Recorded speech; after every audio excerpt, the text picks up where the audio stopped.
afternoon. Welcome back. Day 2 of our 2021 senior thesis presentations.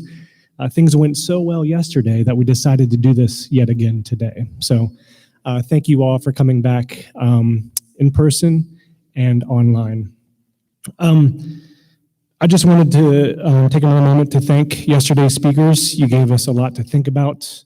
The role and purpose of education, the ability to relate to fellow Americans despite our political differences, and speech and what constitutes good speech, healthy speech, and whether or not that should be limited. So thank you guys for that yesterday.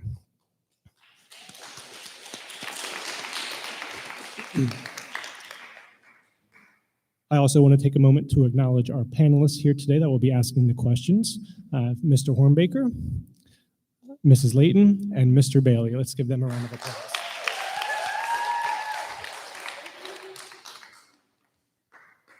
I also wanted to take another moment to recognize another person who was very instrumental in preparing the seniors for their senior thesis presentations this year.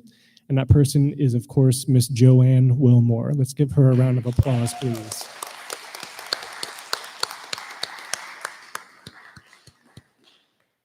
Despite the limitations that COVID presented this year, we really wanted to get community involvement, experts weighing in on certain issues, mentors, and if it wasn't for Miss Wilmore, it would have been just Mr. Hortman and I trying to navigate that. So thank you, Miss Wilmore. Just a reminder, what you're experiencing here today, again, is just a brief, it's a sliver of all the work that they've been putting into this since September, between picking a topic, researching the history, the current issues, the biblical worldview of their particular topic, interviewing experts. A lot has gone into this, and so this brief 10 to 15 minute speech followed by question and answers are just a small portion of what they put into it. They did work very hard. Okay, I'll pray for us and then we'll go ahead and get started. Father God, we thank you again for another beautiful spring day. We thank you that we can gather again here today to hear from some bright and brilliant young people. And pray that your presence here today would calm them. I pray especially for Shanika, Genevieve, and Mary as they prepare to share what they've learned about their topics that they've been researching for the past 9 months. And we pray that you would just be with them as they share, and that you would be with all of us as we receive their wisdom. We pray in Jesus' name, amen. Just a quick reminder, I know sometimes nature calls at inopportune times, but if we can wait until after the speaker has given their speech, the main portion of their speech, and is engaging in the Q&A session, if you would wait until then to exit the room in the back to use the restroom, that would be great. And then also let's attend well to what our speakers are saying today. All right. Again, as I said, they put in a lot of hard work. And let's respect what they have to say and honor, going back to Mr. Rose's message this morning, let's honor each speaker here today as they share with us. Okay, well, without any further ado, please welcome to the stage Shanika Holcomb.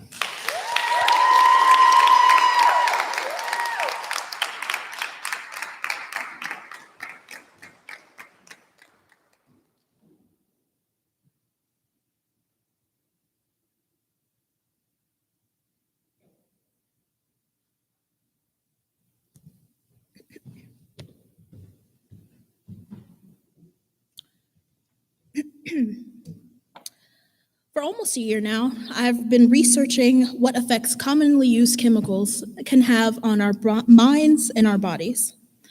Some of the things I found were very, very alarming.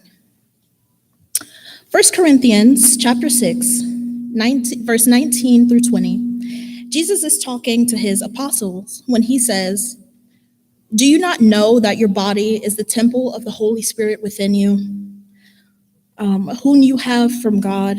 You're not your own, for you were bought with a price. So glorify God in your body. In these verses, Jesus is simply calling us as Christians to take care of our minds and our bodies. This means that we have to be mindful to what we eat and what we drink and the chemicals that we pour into our body.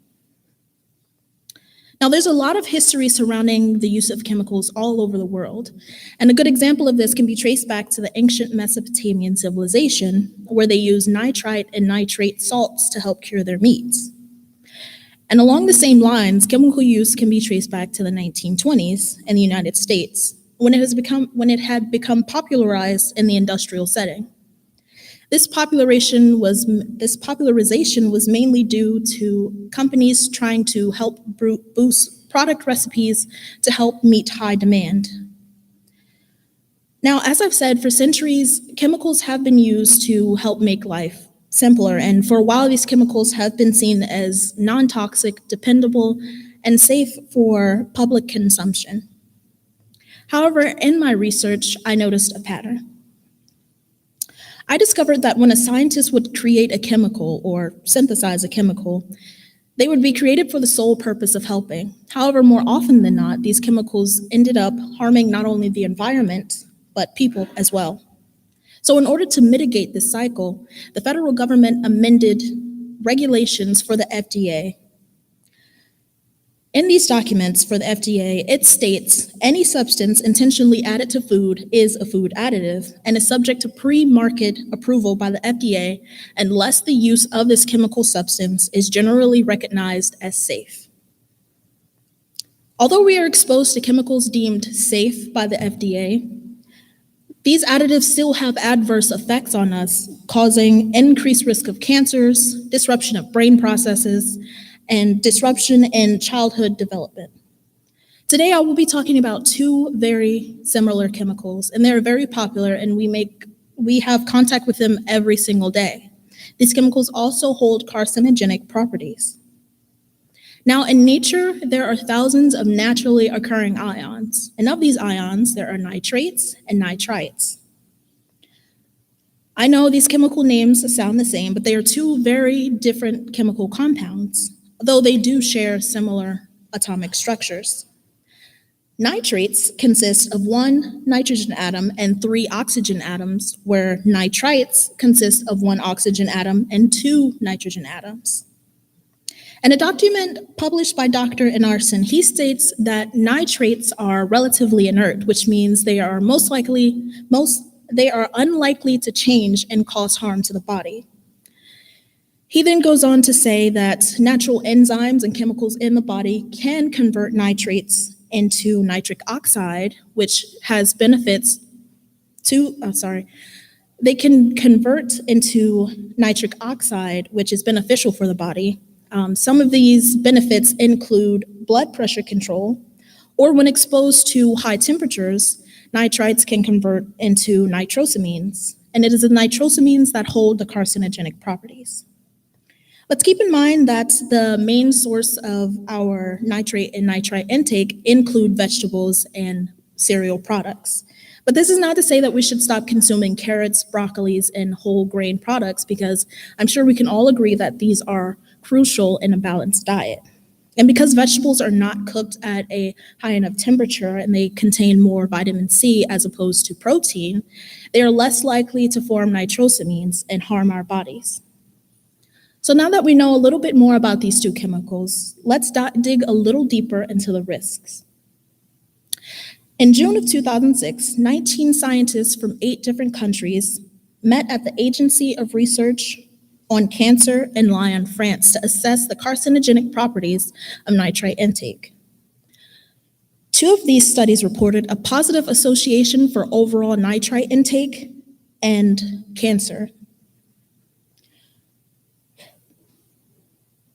People with high nitrate intake and low vitamin C had the most significant emergence of cancer in their bodies. In 5 case-controlled studies, the scientists found that 2 of 5 children who had been exposed to nitrate intake while their mothers were pregnant, they found that the children had 3 times the increased risk for brain tumors. Similar results were found in children who were pre-exposed to these neurotoxins through contaminated groundwater. Now let's examine what effects food additives have on developing brains. Now, while food additives do not pose an immediate threat to the health of healthy individuals like you and I, this is not entirely true of a developing child. In an article published by Dr. James Hamblin, he states that on average, about a quarter of the brain's metabolism goes towards operating and maintaining the brain. He says that this process is so taxing that although the brain is not moving around like the muscles in our legs, it uses around 10 times more calories per pound than the rest of the body. In order to process just basic information like 2 + 2 = 4, there are thousands of chemical signals being fired off between neurons. Let's think back to when you were a baby in your mother's womb. Your cells lined up to form a groove. This groove then closed to form a tube. One end of this tube eventually became your spinal cord, while the other end of this tube began the beginnings of your developing brain. Now, in all cases of developing children, in order for the brain to fully develop, neurons must move in a precise sequence in precise places in a direction of chemical hormones and neurotransmitters like acetylcholine. Now, every cell in your body at this stage is about 1/100th of a millimeter wide, and it has to move its own width 25,000 times just to move an inch, which is crucial in this development process. As the child continues to grow, the neurons in the brain are very, very fragile. Let's just imagine for a moment an acrobat performing a tightrope walk performance for the very first time. At any given moment, she could fall and die. This exact same thing is happening in your brain as you are developing. Introducing foreign chemical substances to this process can disrupt it in a very serious or slight manner, which can promote problems later on in your child's life. Now, some people argue that a reason for a child's underdevelopment of motor skills or the sudden emergence of attention deficit disorder could have been caused due to genetics or otherwise pre-existing conditions. But not all families have medical histories like this, and the federal health officials were very aware of that. And so over the past decade, the government has donated a substantial amount of money into establishing research centers. Now, the purpose of these research centers were to study pregnant women and the effects that chemicals have on them and their children. The centers were able to establish experiments called the centers established strong research programs called prospective birth cohort studies. And in these studies, scientists enroll pregnant women and they carefully record their objective exposure to chemicals, and they take samples like blood samples, urine samples, and even the dust in their homes. After the children are born, the scientists follow up at different periods in the child's life. And while these studies are expensive and they have a long wait-in period, they're very great at gathering information, connecting exposure to neurotoxins with lost IQ points, shortened attention spans, and the sudden emergence of ADHD. This is what one doctor, Dr. David Bellinger, and a professor of neurology at Harvard Medical School, was able to determine when he compared intelligence quotients among children who had been exposed to neurotoxins to children who had not been. In this experiment, Dr. David Bellinger had two groups, Group A and Group B. Group A were children who had been exposed to neurotoxins, where Group B had not been. The only task the children had to perform at this time was to tap the fingers on their left hand. In this experiment, using functional MRI scans, Dr. David Bellinger was able to reveal the effects of prenatal exposure to additives in these adolescent children.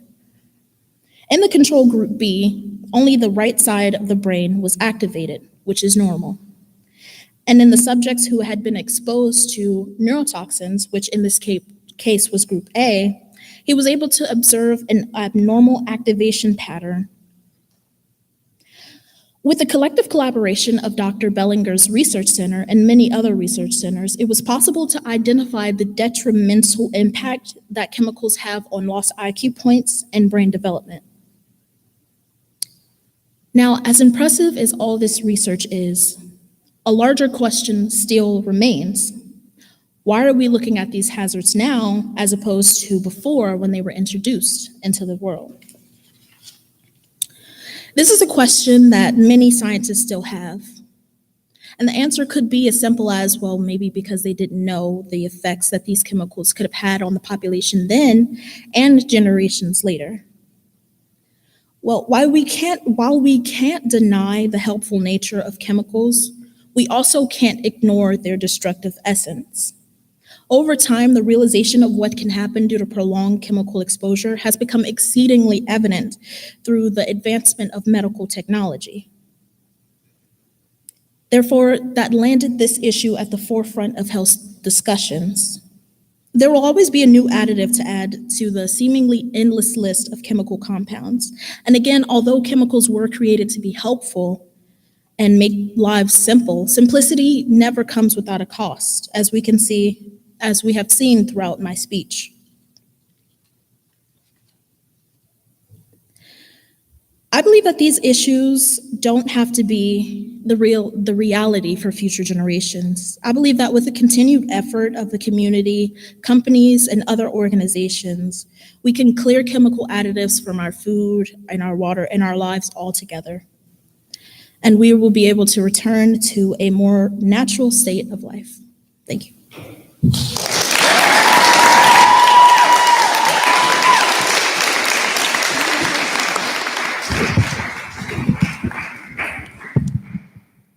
Thank you, Shanika. We'll start with Mr. Hornbaker. Shanika, thank you so much for your presentation. I apologize if I missed this in the presentation, but just my first question is, as you talk about the increased risks for children, is there a particular age or a growth milestone that helps us identify what constitute a child or an adult? What is the age range you're talking about here, or did you come across that in your studies? I'm sorry, so are you asking like what? Sorry, could you repeat your question? Sure, I'll word it a different way.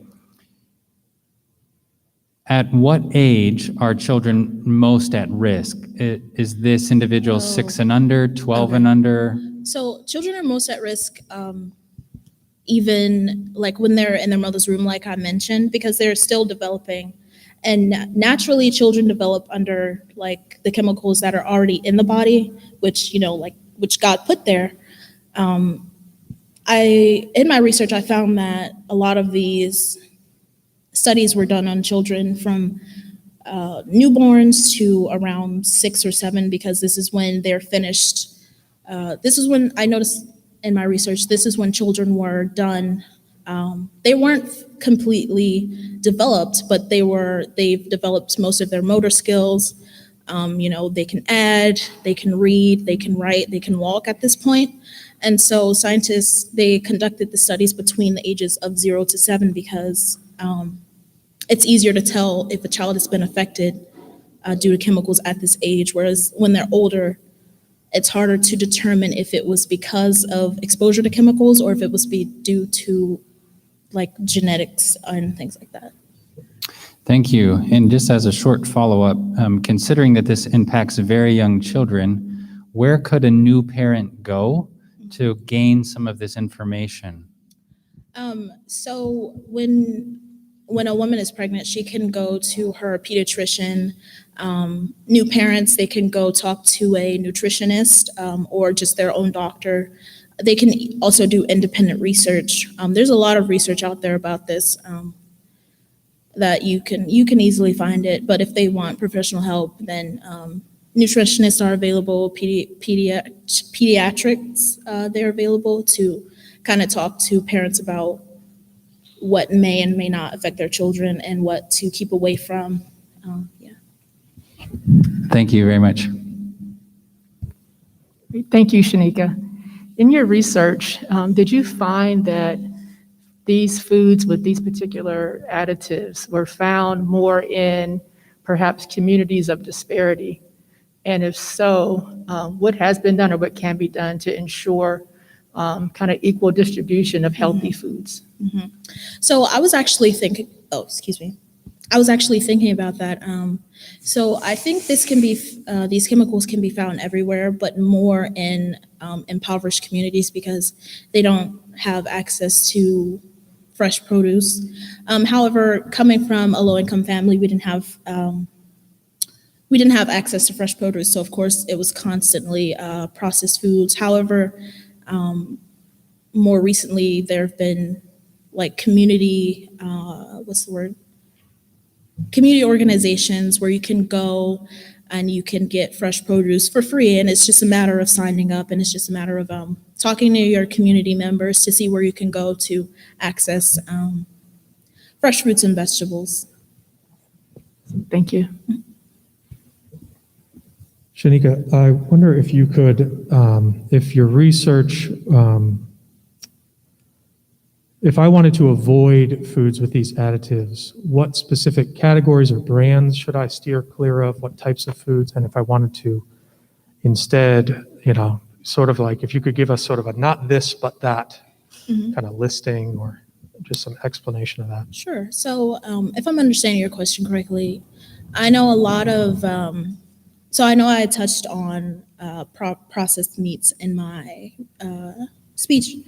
So when you go to the grocery store, there are some brands who have natural this, natural that in their brand title, or it's just a matter of simply looking at the package to see if they are natural or organic meats, like not to see if they raise their animals naturally.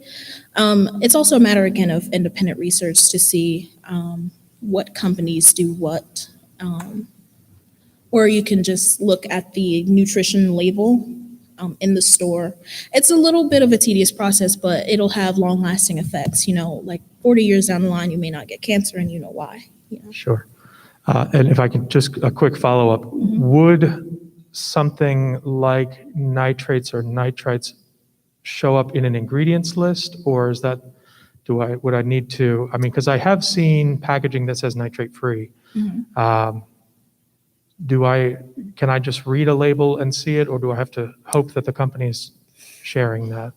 Well, sometimes you can, and then sometimes you just have to hope and pray that the company is owning up and telling you everything that's in their product. But like I said, nitrates and nitrates are naturally occurring. So in small doses, small portions, natural portions, they are healthy, but it's just a matter of companies adding more to their product, which then makes it a food additive because you're directly adding it to the product. So if it's natural, like in fruits and vegetables, again, it won't harm you, but then it's just that matter of companies adding more, which can start to get dangerous.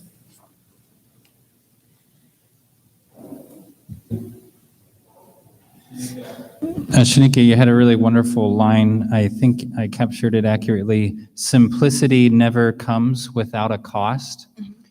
I'm curious if you could talk to us a little bit about what would it take for us to begin to evaluate these costs in more balanced ways, weighing the benefit and risk. So as a consumer, the simplicity is really appealing. I can just take the packaged food right off the shelf and I can eat it right away. Yeah. How do you go about inspiring, encouraging change among the consuming public? So is this an education endeavor? Is this government regulation? What would actually lead us to look deeper and go beyond the simple option in front of us? So I think it's not only, I think inspiring change would not only take effort from federal government, federal health officials, it'll also take effort from the community, and just seeing that, just realizing what these things are actually doing. And I think it takes a certain person to want to actually, stop what's happening. Or, yeah, I think it'll take a little more than the federal government. It also has to be, I believe it has to be like a community effort as well. If that answers your question correctly. Yes, thank you. Are you aware of any particular organizations in New York City or the area that are doing an effective job at helping people think about their food, providing access to food? No, I actually didn't come across. I didn't come across any of that in my research. Not specifically in York, but I know there is a program called Project Share where they promote healthy eating, also for low-income families as well. You can go and you can pick up all sorts of natural fruits, whole grain like breads and cereals and things like that, organic meats.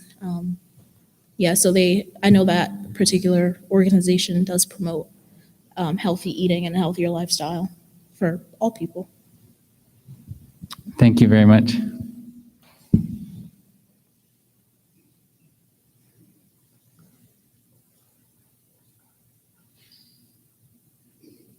Good job.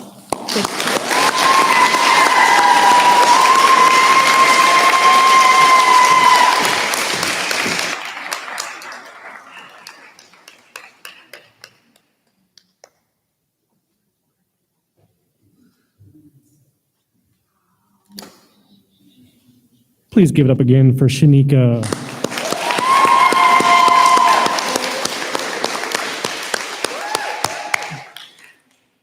I will definitely be looking at my food packaging when I get home today, so thank you. Please welcome to the stage Genevieve Ruff.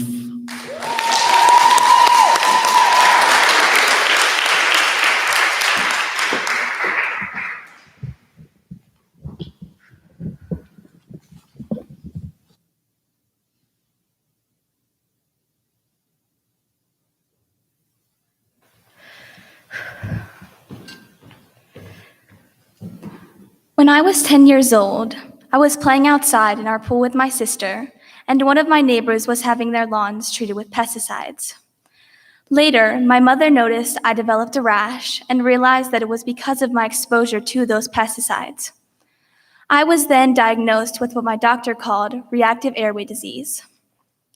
My father recently found the doctor's note which states, Genevieve has reactive airway disease, which can be triggered by chemical odors like lawn chemicals. Please notify parents when you're going to spray the neighbor's lawn. Until my father recently found the note, I didn't know I had been diagnosed with this health condition. Upon further research, I found that reactive airways dysfunction syndrome, which is another name for it, is a form of asthma that can result from a single exposure to a high concentration of irritant agents or repeated exposure to moderate to low doses of irritant agents. From this, we can conclude that because of my exposure to lawn chemicals, I was diagnosed with reactive airways disease, which can cause wheezing or bronchial spasm, which means you're having difficulty breathing. So why do we use these chemicals that can have these adverse health effects? Friends, peers, and teachers, we can all agree that harm should not come to ourselves or children and animals, but when we use these chemicals, that is exactly what is happening. Why do we continue to use lawn chemicals that will put our beloved pets and children in danger? Current practices and the use of chemicals by prominent commercial lawn care companies are harmful to both humans and the environment. These companies should therefore cease using contaminating chemicals and begin using safer products known as biochemicals. First, we will look at the history of atrazine. This unsafe, harmful, and dangerous herbicide was created in 1958 and is used on fields and lawns. Atrazine was later banned in the European Union in 2004, while other countries within Europe had banned it as early as 1991. It has also been banned in Hawaii and the U.S. territories of Puerto Rico, Guam, American Samoa, the U.S. Virgin Islands, and the North Mariana Islands. Atrazine is the second most used herbicide after glyphosate. Nathan Donnelly, who works as a scientist at the Center for Biological Diversity, says, atrazine is 100 times worse than glyphosate, the active ingredient in Roundup, because it's an endocrine disruptor. It can have huge impacts and should have been banned a long time ago. Now that we know more of the history of atrazine, we can look at how it affects the environment. This dangerous chemical has been found in approximately 75% of stream water and about 40% of drinking water, according to a study done by the U.S. Geological Survey. In more recent data taken, there was shown that in 80% of drinking water, atrazine was present.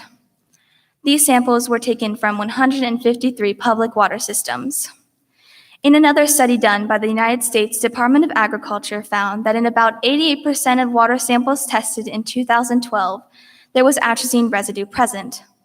This means that if we use atrazine, it will get into our drinking water, which means that we will be consuming it. Not only is atrazine in our drinking water now, but if we were to stop using it, there is a chance it could still be there later.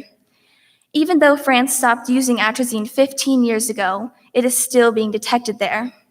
Every year that atrazine was used, more than 500,000 pounds could have drifted off while being sprayed and fallen back to earth in snow or rain. In addition to atrazine affecting our water, it also has negative effects on animals. We will first look at the effects on amphibians. Some of these include immunosuppression, which is the suppression of the immune system and its ability to fight infections, hermaphroditism, which is having both male and female reproductive organs, and complete sex reversals in male frogs. Frogs are not the only species that suffer from the effects of atrazine. It can cause reproductive defects in fish and breast and prostate cancer in lab rodents. Think for a moment about the kinds of things you surround yourself with. More specifically, think about your pets. We all love our pets and would do anything to keep them safe. Most dogs enjoy being let outside, whether that is to play or when they go on walks. Think for a moment about what dogs do when they are on a walk. Usually, they go onto many different yards. But what happens when a yard that has been sprayed with atrazine, or what happens when a dog steps on a yard that has been sprayed with atrazine? At first, it doesn't seem like anything is wrong. Jane Meggett, who wrote an article about atrazine on Alternative Daily, most pets exposed to atrazine don't show any obvious symptoms. What the herbicide may do to their bodies in the long term that is the major concern. Some effects that atrazine has on dogs could be appetite loss, rapid breathing, having trouble walking, or a low body temperature. Now that we have looked at some of the effects on the environment, we will move on to how people's bodies react to it. If a pregnant woman drinks water that is contaminated with atrazine in her last trimester, the chances of having effects is increased. Larry West, who wrote an article for Tree Hugger, says that a 2009 study, for example, found a significant correlation between prenatal atrazine exposure, primarily from the drinking water consumed by pregnant women, and reduced body weight in newborns. If a baby is born with a low body weight, there is a chance they could develop a myriad of illnesses and health conditions, such as diabetes and cardiovascular disease. Next, we are going to talk about the effects that glyphosate has on our surrounding environment. Glyphosate was registered for use in the United States in 1974 and is the most used herbicide here. According to Kara Schultz, glyphosate has been or will be banned in at least 10 jurisdictions, including Germany, Saudi Arabia, and Vietnam, and at least 15 additional countries restrict its use. Since we know more about the history of glyphosate, we can look into the effects on the environment. As with atrazine, we will begin with the effects on groundwater. Some people think that glyphosate does not have an effect on groundwater because it is able to bind tightly onto some soils. However, research done in Denmark discovered that glyphosate is actually able to be washed down onto rivers or streams and into field drains through some soil that isn't able to hold the glyphosate. Not only has glyphosate been detected in Denmark's water, but it has also been found in places across the European Union. The European Glyphosate Environmental Information Sources did a study on surface water for 13 European countries from 1993 to 2009. Their data found that over 50,000 samples were included, and glyphosate was found in 29% of these samples. Residues of glyphosate's breakdown product, AMPA, were found in 50% of samples. These findings are supported by other monitoring projects, some of which found glyphosate in virtually all samples tested. Now that we know there are traces of glyphosate in water, we will look into how this affects animals that live in these waters, specifically amphibians. It is easier for pesticides to get into amphibians because water that is contaminated is absorbed through their skin. They also might eat food that has been contaminated. An article also said glyphosate has been investigated as a possible cause of amphibian declines, and a number of studies have found worrying results about the effect of exposure to glyphosate-containing herbicides on the growth and development of amphibians. Laboratory experiments have been done on frog embryos, and when they were exposed to glyphosate-containing herbicides, facial and cranial malformations were shown. Being exposed to a glyphosate-containing herbicide also changes the physical shapes of frogs and tadpoles. In a laboratory and controlled environmental experiment, it was found that the mortality rate of tadpoles had increased, or exposed to glyphosate had increased. In a trial done in North America, the mortality rate increased to 96 to 100%. Next, we will look into how glyphosate affects us. TruGreen uses Roundup, which contains glyphosate. On March 28th of 2020, Beyond Pesticides, which is a nonprofit organization that works to protect public health and the environment to free the world of harmful pesticides, filed a lawsuit against TruGreen stating that widespread exposure to lawn pesticides, which are immune system and respiratory toxicants, can elevate serious risk factors associated with COVID-19. They also said that TruGreen claims to use no chemicals that may cause cancer, allergic reactions, or other health or environmental harms. Beyond Pesticides says that this statement is false and shows they use Roundup, a weed killer that is recognized by IARC of the World Health Organization as probably carcinogenic. Finally, we will look at alternative pesticides. A safe way to keep weeds and unwanted bugs off your lawn is through biopesticides. The United States Environmental Protection Agency says that biopesticides are certain types of pesticides derived from such natural materials as animals, plants, bacteria, and certain minerals. For example, canola oil and baking soda have pesticidal applications and are considered biopesticides. As of April 2016, there are 299 registered biopesticide active ingredients and 1,401 active biopesticide registrations. Biochemical pesticides, microbiopesticides, and plant-incorporated protectants are three types of classes of biopesticides. Biochemical pesticides are naturally occurring and do not kill the bug like normal pesticides. One way they are effective is that they interfere with the mating process so the bug cannot reproduce. Microbiopesticides use microorganisms as the ingredient. These can include a fungus, bacterium, protozoan, or virus. According to an article done by the United States Environmental Protection Agency, microbiopesticides can control many different kinds of pests, although each separate active ingredient is relatively specific for its target pest. For example, there are fungi that control certain weeds and other fungi that kill specific insects. Plant-incorporated protectants are a pesticidal substance that a plant produces from genetic material that was added to the plant.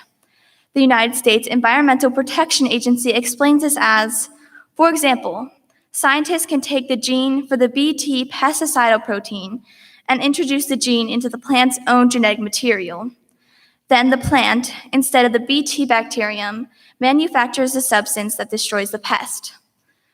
The protein and its genetic material, but not the plant itself, are regulated by EPA. People have pointed out that biopesticides are more expensive than the much cheaper options, but think about this.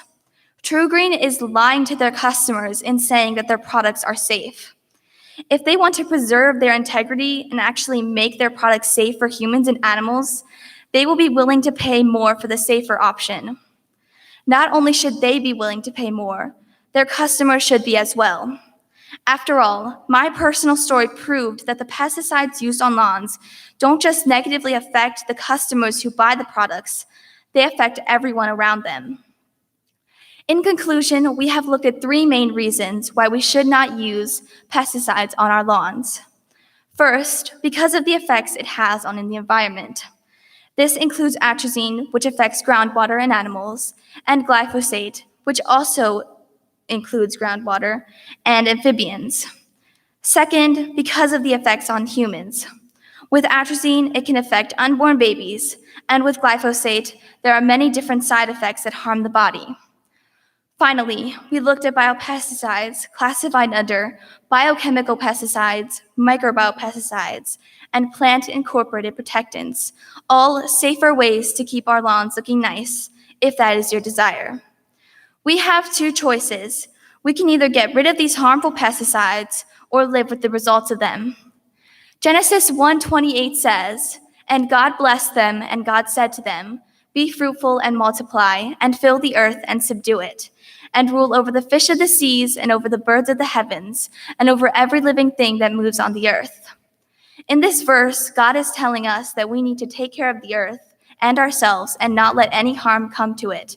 But when we are using these pesticides, that is exactly what is happening. Thank you.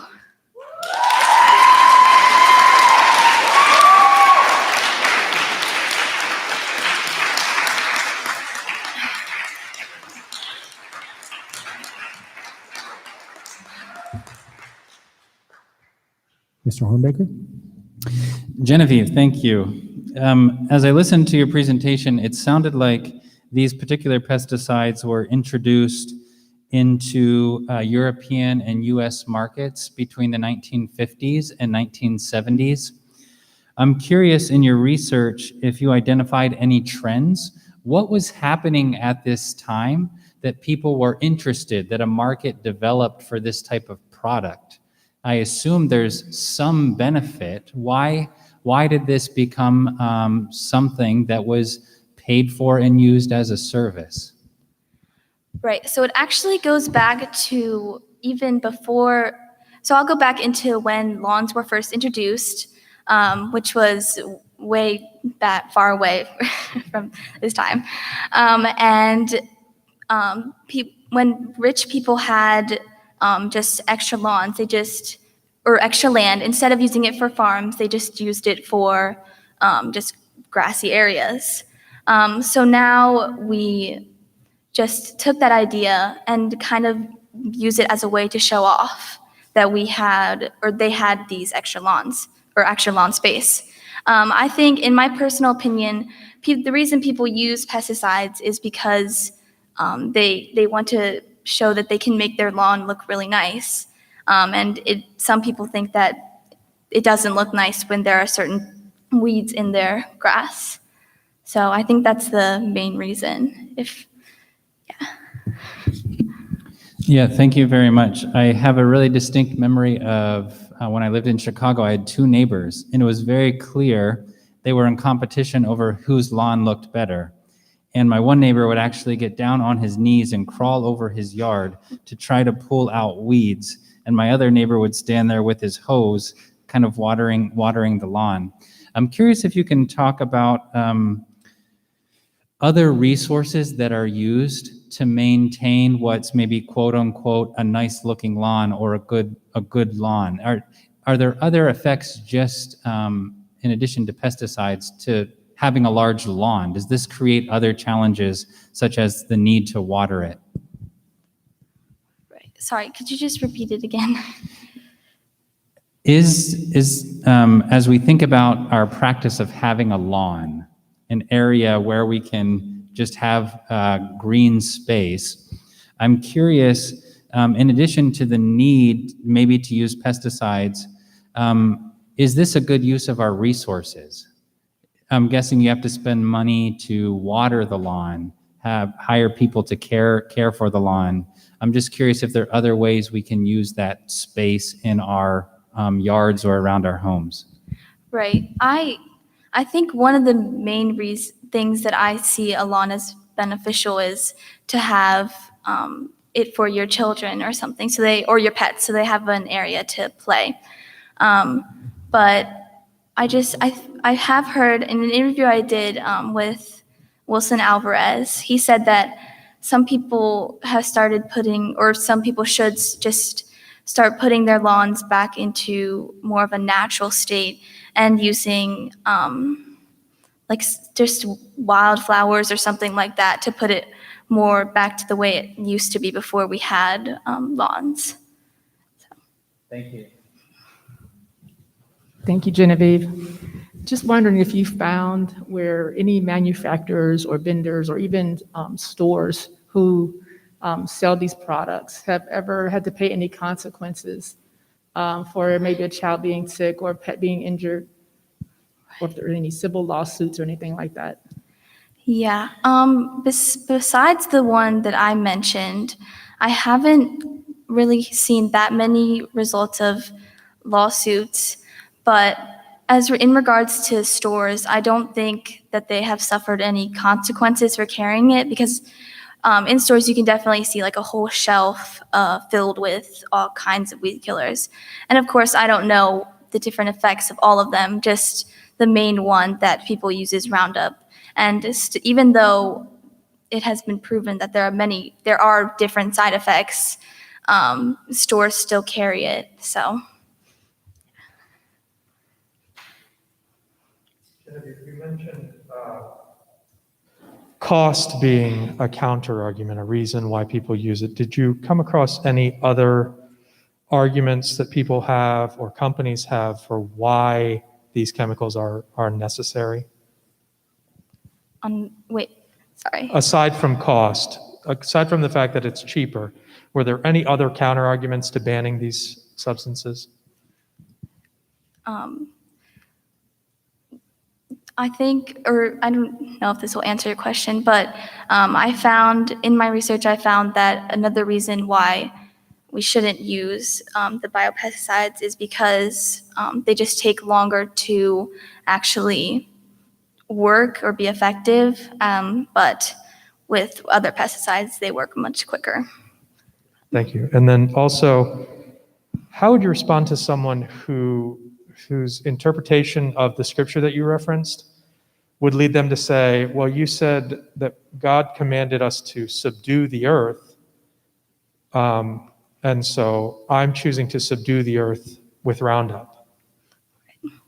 Well, I think also in the verse, or just in general, God tells us that we need to take care of ourselves and just the earth and everything. And to someone who says something like that, I just think because of these harmful effects, it just weighs more heavily that it is what God is telling us to do.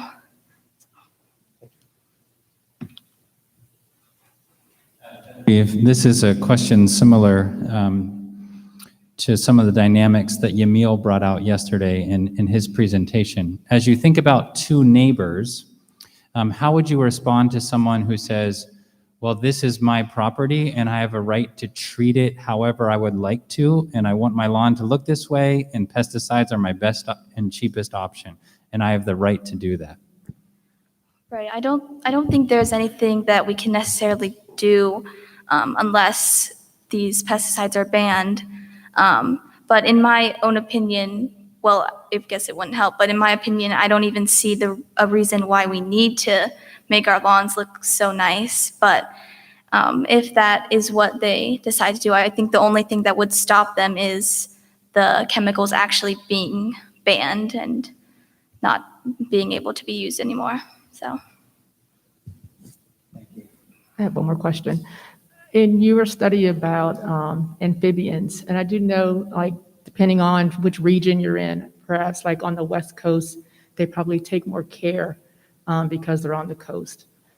Did you notice in your research any particular region who does a better job at maintaining, I guess, the good chemicals in their lawns or in the water with the amphibians or wherever?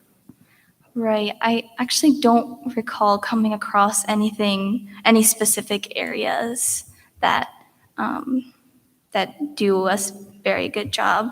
But yeah, I'm sorry.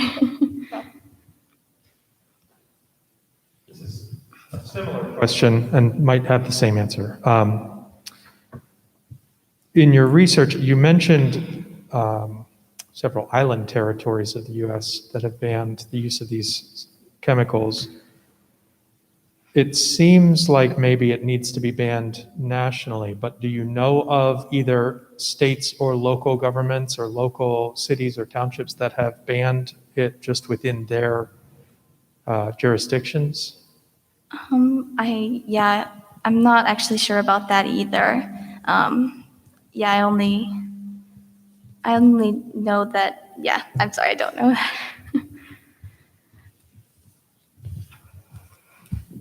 Thank you, Genevieve. All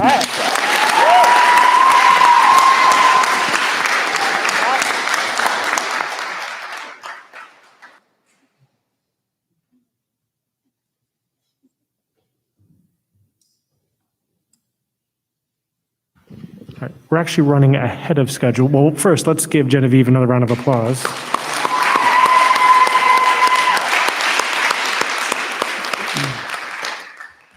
And we are running ahead of schedule, so let's go ahead and take about a 5-minute intermission break.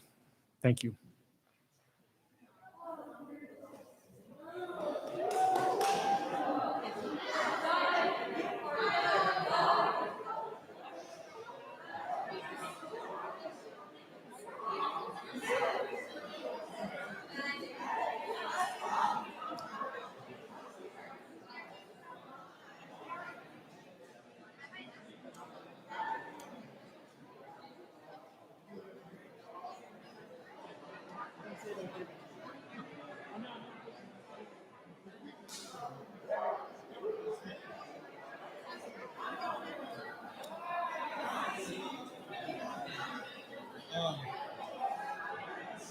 I'll go out to the bathrooms and try to round some kids out. Okay, yeah, I think we're so far ahead of schedule that in 5 minutes we can start running. So. 14. What was it? I wondered if it was under 15. I knew she was 14:02, yeah.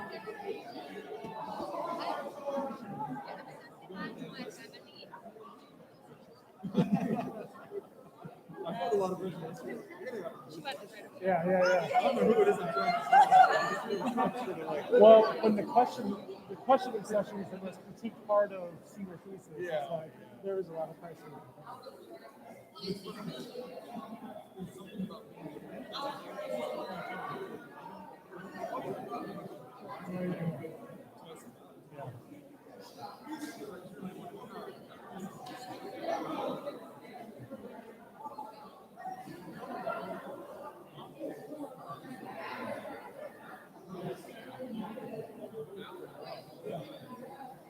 Very different from yesterday. A lot of data, a lot of counting, a lot of,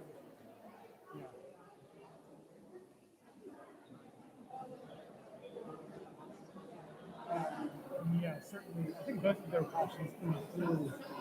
She was very, I mean, she wants to get into some study biology and being affected by it. Yeah, right. Yeah.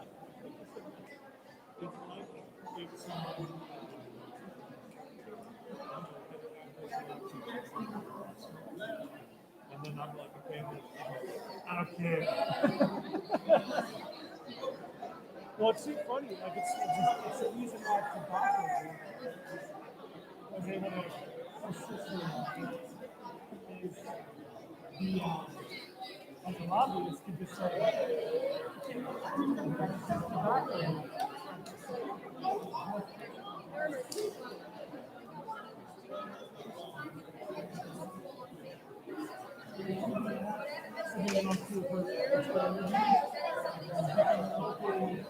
Landscaping companies that try to resist these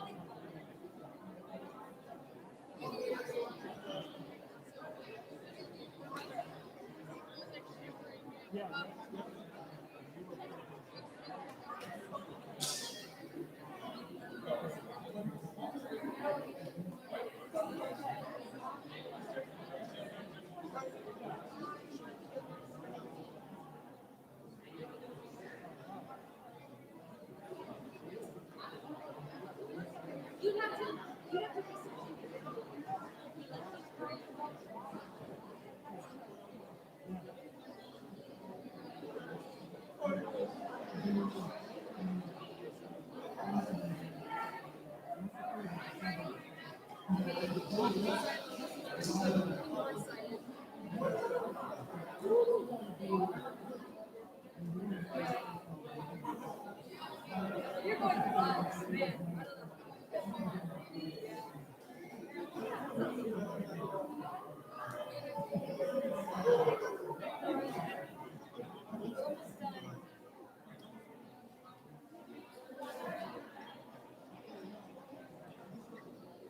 me to round people up? No, not quite yet. Let me get Nasay to do it.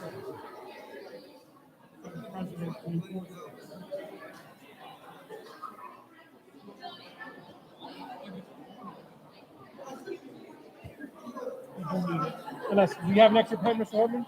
You have extra what? Okay, Extra what? extra pen. We're good.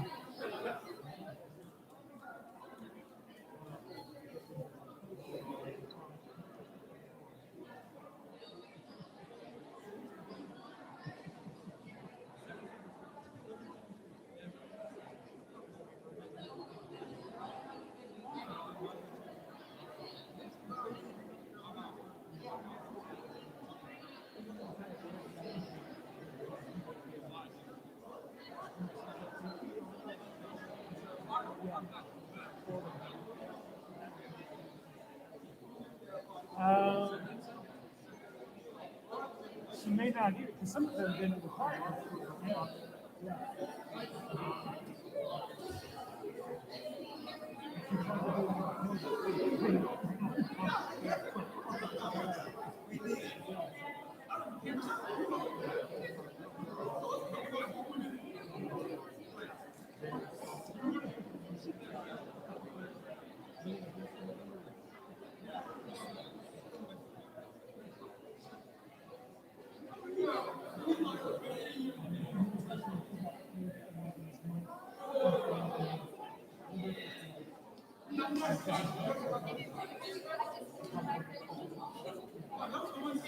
Yeah.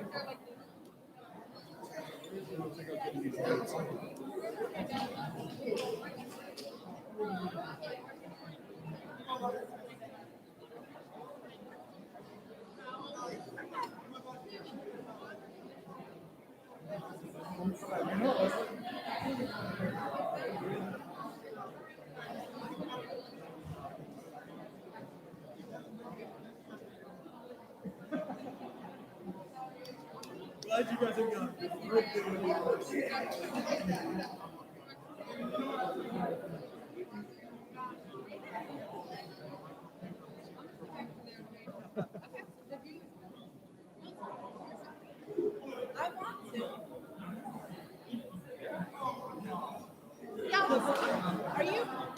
Are you coming upstairs?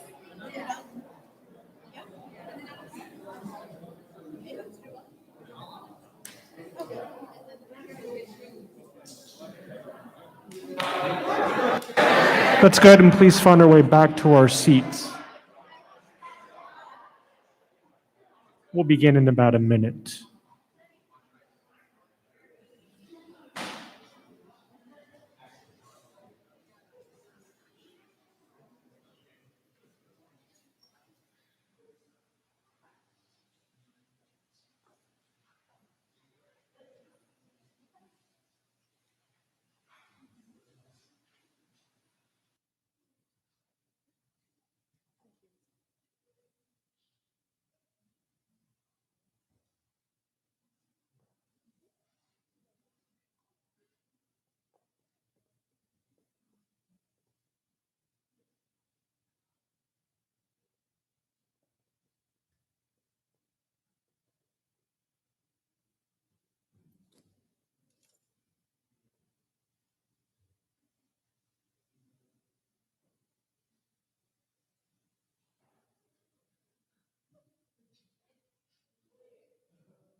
Thank you.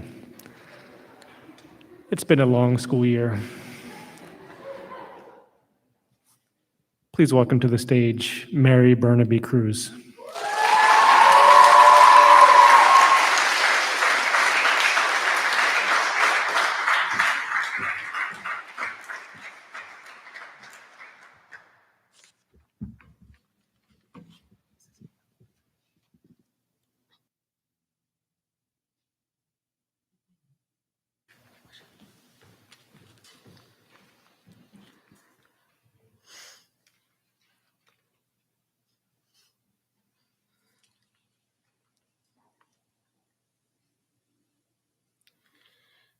By a show of hands, how many of you know or have seen a painting of Queen Elizabeth? Okay, I'm seeing most of you have. Good. So in her paintings, we see that she has very pale skin, very big forehead, and red hair and red lips. I'll be touching more on her pale skin. Naturally, that is naturally not her actual skin tone. People of higher status during the Renaissance time would use a cosmetic product to put on their face to make them look as pale as possible because this was their beauty standard at the time. In order to achieve this look, they would make a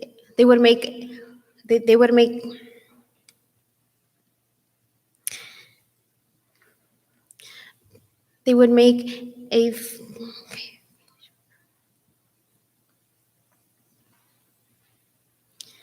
will make a product made up of two ingredients, white vinegar and white lead. Not only did this product have a unpleasant smell, it was very dangerous as well. The reason why it was so dangerous was because of the white lead. This was the main ingredient that would lead to skin poisoning. Eventually, over time, and then the more you would use it, the product would go into your pores, then into your bloodstream. This, not like I said, this would make the skin rot and deteriorate on its own, which could eventually be fatal. Makeup has been around for a very long time, dating back to the first dynasty in Egypt. They used many kinds of ingredients such as milk, honey, oils, plants, charcoal, and many more ingredients that we still use to this day. However, because of makeup changing and ingredients, they were meant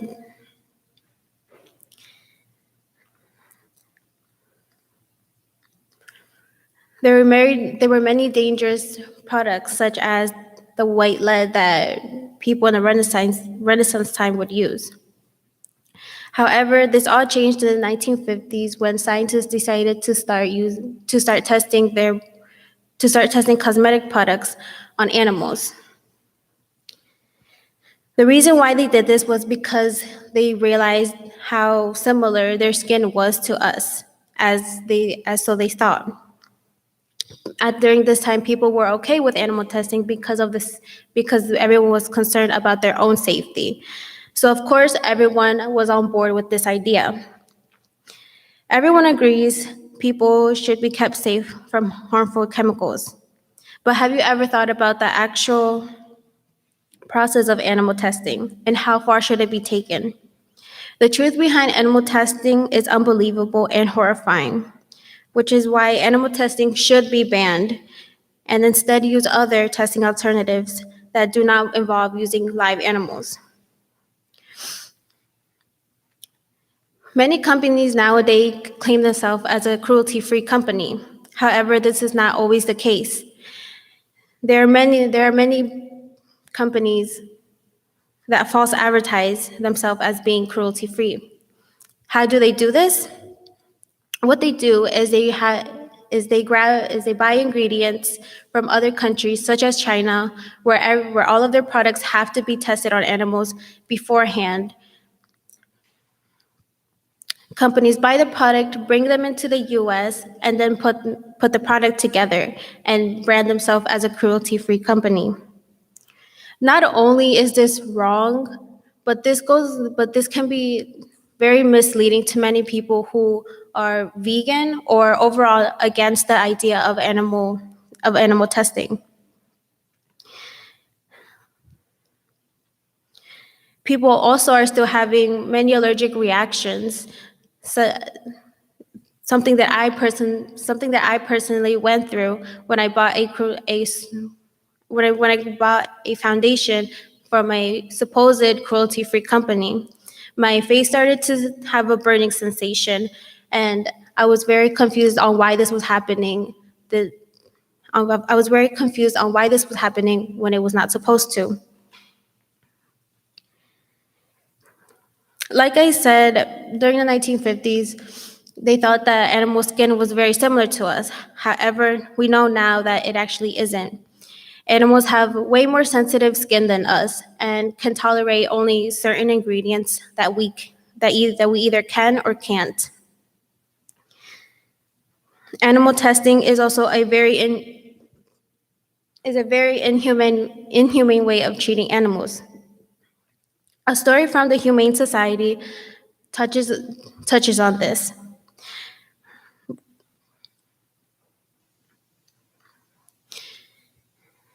The story is about a rabbit named Ralph. Ralph explains how he is a tester bunny. He explains what his daily activities are.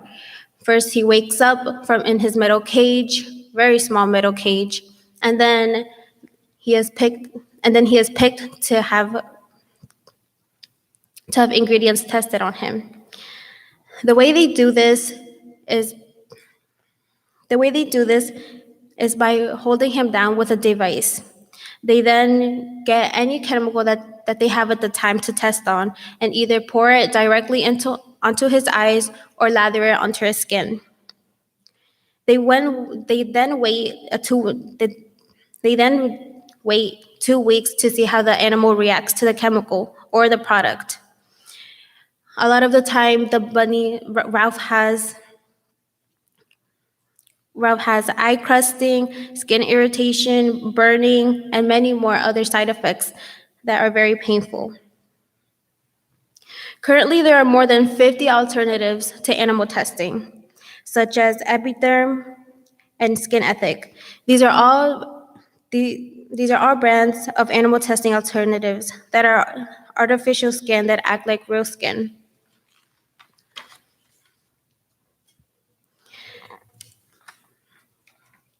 There's also the bovine corral opacity and permeable test, also the isolated chicken eye test that uses eyes from meat industries instead of using live rabbits to detect chemicals and products that can severely irritate eyes. Not only do these other alternatives have the benefit of not using animals, they're also better for us humans. And are able to have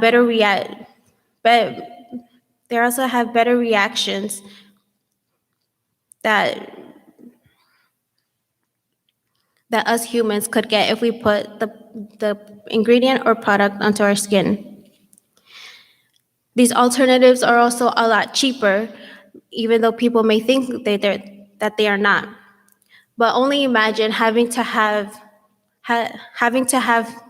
thousands or even millions of animals housed in a laboratory, needing to feed them and using many devices or individual tables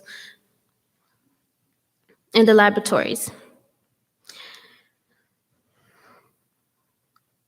Genesis 1:26 says, "Then God said, 'Let us make mankind into our image and in our likeness, so that they may rule over the fish in the sea and the birds in the sky, over the livestock and all the wild animals, and over all the creatures that move along the ground.'" This is saying that God put animals here for us to take care of. So why are we animal testing? Why are we doing this cruel act to animals when we're supposed to be caring for them? Animals deserve to be in a safe home where they're being loved, or out into the fields, not in metal cages, caged up, and going through painful, traumatic, life-threatening experiences.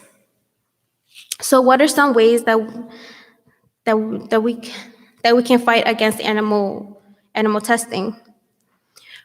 As individually, we can stop buying products from brands that test on animals. That's a small step into the process. Many of our parents and adults say that we have everything, and that is true. We have access to the internet, where we can do even more research about animal testing. We can also find brands that probably buy products from other countries that do test on animals but claim themselves as a cruelty-free brand.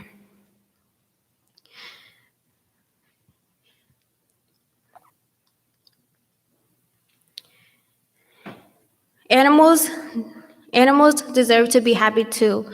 They are not below us. They are not below us. God put them here for a reason. They're here to make our world a more beautiful place. We need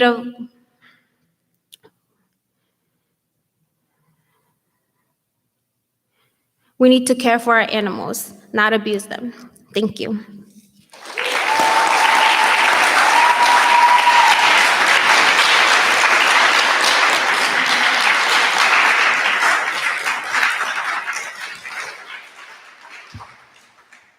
Thank you, Mary.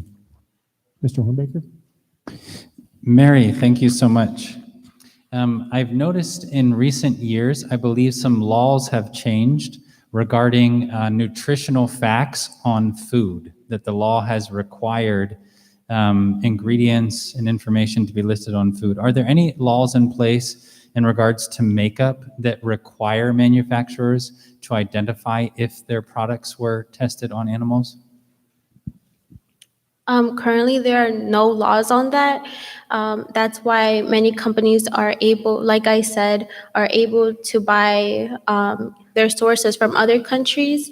And even though they are animal tested on, once they come into the U.S., because the U.S. or that company didn't directly do that to their ingredients, then they can claim themselves as a cruelty-free company.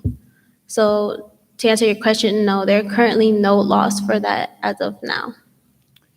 And thank you. And just to follow up, do you think a law would be an effective way to begin to address this issue? Can you repeat your question, please? Sure. Do you think a law requiring this to be noted on products would be an effective way to address this issue? Yes, I do think it would, and it would have a lot of impact as well. Thank you. Mary, was there a distinctive between skincare and like color cosmetics? Was there a difference? Was there more animal testing on skincare products like cleansers, moisturizers, things like that, than cosmetics like lipstick and blush and all of that? They are pretty similar. I would have to say that I'm pretty sure I haven't really found much about skincare, but I did come across things that talk about skincare and animal testing. And they're both about equal. Can you repeat your question? No, I'm sorry. That was it. You answered it. And then my next question would be, was there a cost difference between companies who do animal testing? Are their products less expensive? That actually is true. Brands such as Elf and Wet n Wild, they're very cheap in a good way. They're very inexpensive brands that don't test on animals. Many people think that vegan makeup is very expensive. It actually isn't if you look deep enough. But for the most part, there are many other makeup alternatives that you can buy that really don't test on animals. If cosmetics are no longer going to be tested on animals, would that increase the risk to people? Would the makeup now maybe not be as safe because it hasn't been tested? So we might not know if there are unsafe chemicals or side effects? No. Like I said, there are brands such as Epiderm and Skin Ethic. They're basically it's artificial skin that acts as real skin. So they'll the artificial skin actually acts a lot more like like our actual skin. So because it acts like actual skin, there's more of a chance of it to react as if we were to actually put it on a human.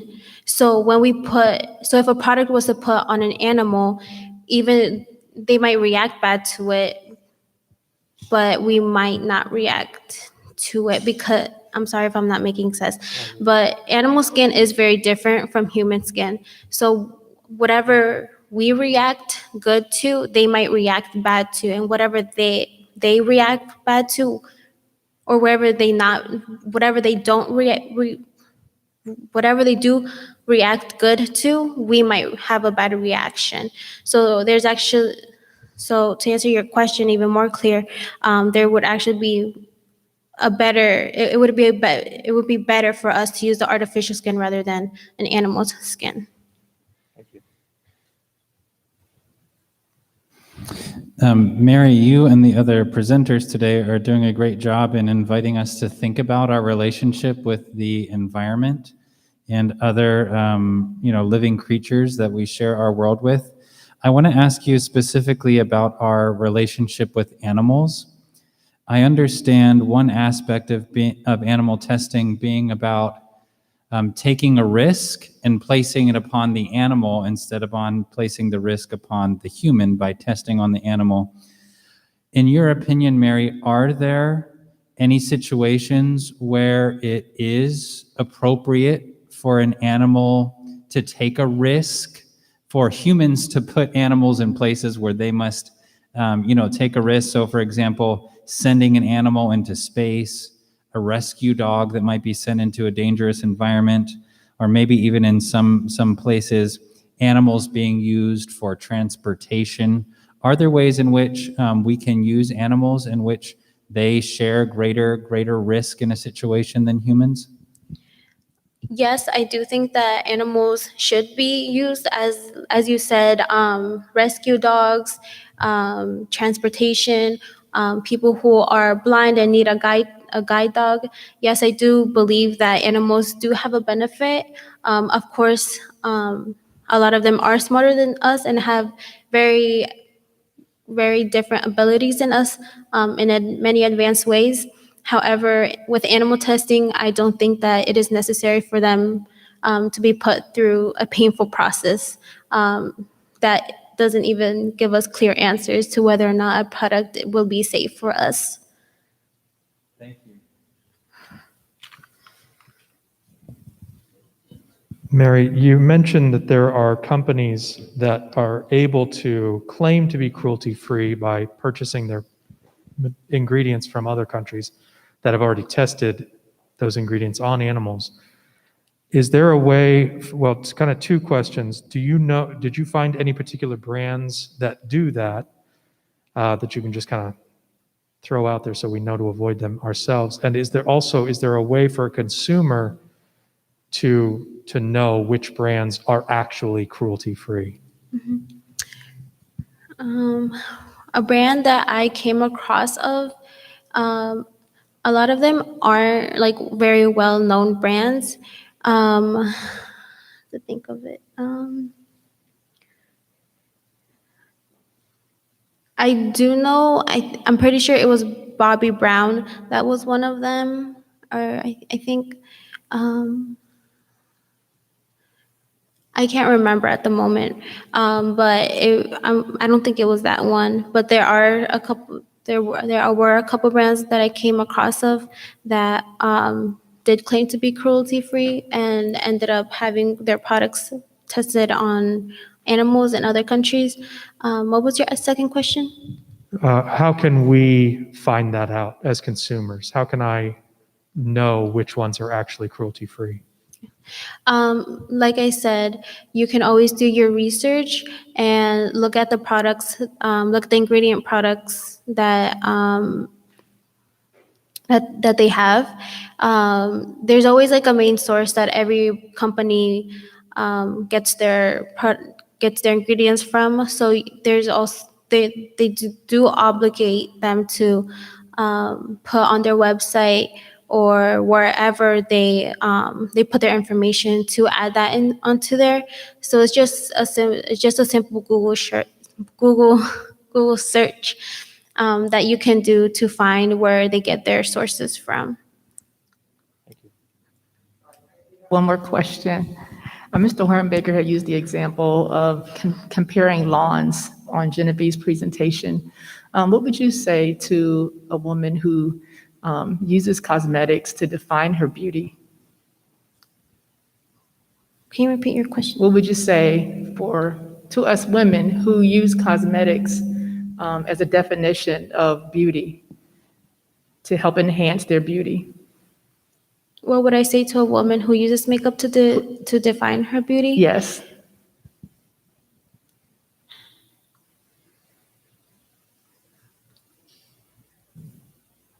Sorry, I'm kind of struggling to understand the question. So what you're saying is, what would I say to someone who uses cosmetics to make themselves feel better about themselves, or? Well, we talked about if you remember in Genevieve's presentation, how people compare their lawns against each other.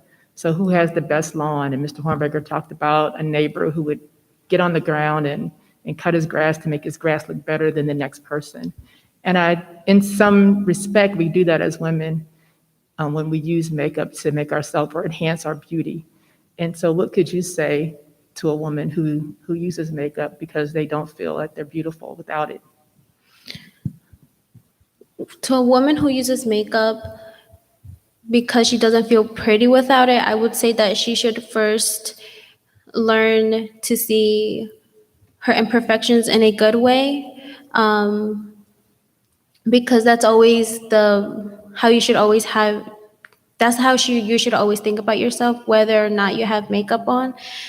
Makeup is simply to enhance your beauty. It's not there to make you feel even worse about your natural self. I would say to first love your imperfections, even though you may think that they're not what you want. Other people look at you in a completely different way. There are people who see beauty on you, who see beauty and who see beauty on you that you may not see. And I just think that first you should just love yourself the way God made you. Yeah.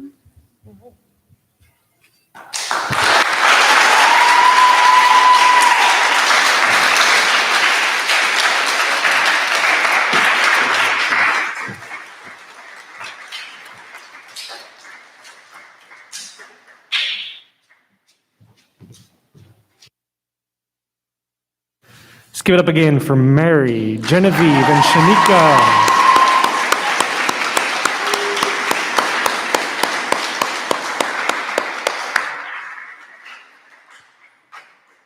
Let's also give it up for the panelists for asking really good questions.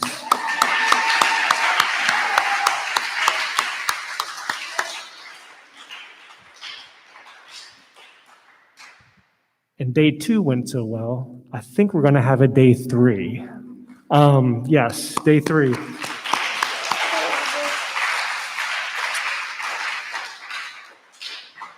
So tomorrow morning, after a lovely breakfast of, is it muffins tomorrow or cereal? Muffins? Okay. After a lovely muffin breakfast, we will be meeting here at 8:15, and we'll be hearing from Jeremy Flowers, Zipporah Goins, Janelle Missinger, and Arlette Morales.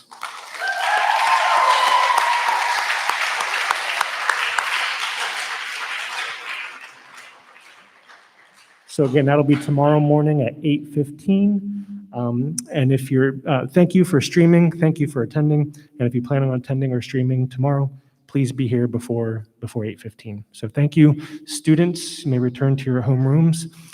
Parents, students, you're more than welcome to take pictures and mingle with your parents. Thank you, guys.